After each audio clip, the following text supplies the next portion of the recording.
राजकोट किल्ल्यावर आपण पाहतोय की मोठा राडा पाहायला मिळाला। ही दृश्य आपण थेट बघू शकता। एकीकडे आदित्य ठाकरे वरच्या बाजूला आहेत, तर दुसरीकडे आपण पाहतोय की राणे गटाच्या कार्यकर्ते या ठिकाणी किंवा एकूणच कार्यकर्ते आपल्याला या ठिकाणी मोठा संघर्ष करताना दिसतात। एकमेकाच्या विरोधात या ठिकाणी आव्हान प्रतिआव्हान देण्याचा प्रयत्न करतात। ठाकरे गटाचे काही कार्यकर्ते या ठिकाणी आपण पाहतोय झेंडे घेऊन आणण्याचा प्रयत्न केला। आपण नंतर मात्र आपण पाहतोय त्यांना या ठिकाणी शिंदे गटाच्या कार्यकर्त्यांनी या ठिकाणी आपण पाहतोय मोठ्या संख्येनं या ठिकाणी आपण पाहतो की ठाकरे गटाचे कार्यकर्ते सुद्धा येताना दिसतात। एकूणच मोठा संघर्ष या ठिकाणी पाहायला मिळतोय। खरं तर छत्रपती शिवाजी महाराजांचं हे स्मारक आहे, असं असताना या ठिकाणी अशा प्रकारची घटना घडते हे बरोबर नाही, अशा प्रकारची भूमिका मांडली जाते। पण दुसरीकडे आपण पाहतो की शिव्यांची लाखोली वाहिली जाते, एकमेकाच्या अंगावर या ठिकाणी लोक जात आहेत, कार्यकर्ते जात आहेत। आपण पाहतोय की ठाकरे गटाचे जे मोर्चाला आलेले कार्यकर्ते आहेत ते मोठ्या संख्येनं इथे येताना दिसतात। मोठा संघर्ष या ठिकाणी होईल असे एकूण दृश्य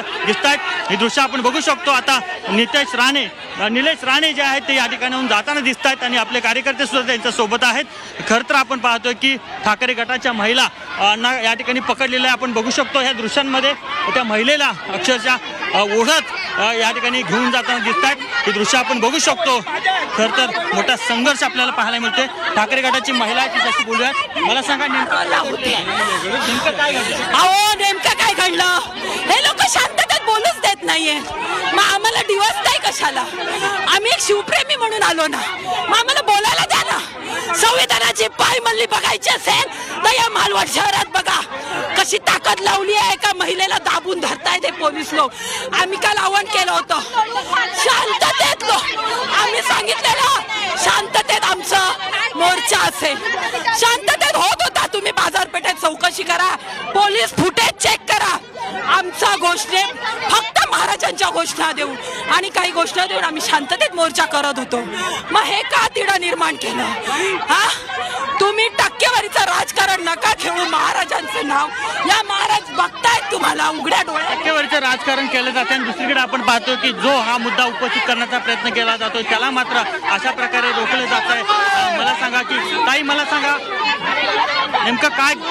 आपण पाहतो की एक महिला खाली आहे, ती उठायला तयार नाहीये। आपण पाहतो ठाकरे गटाची ही महिला आहे आणि पोलीस मात्र तिच्या पूर्णतः तिला थांबून ठेवण्याचा प्रयत्न करतात आणि एकीकडे आपण दृश्य बघू शकतो की मोठं रणकंदन या ठिकाणी पाहायला मिळते आणि पाहतोय की कशा प्रकारे स्थिती आहे।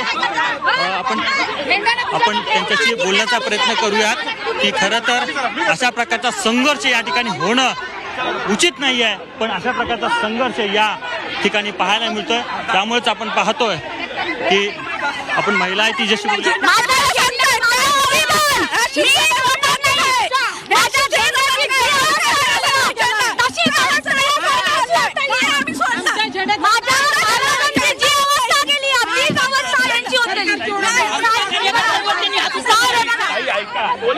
आपण पाहिलं की जयंत पाटील आता या महिलांना शांत करण्याचा प्रयत्न करतात। परिस्थिती हाताळण्याचा पुरेपूर प्रयत्न या ठिकाणी जयंत पाटील येऊन करताना दिसतात, त्याची दृश्य आपण बघू शकतो।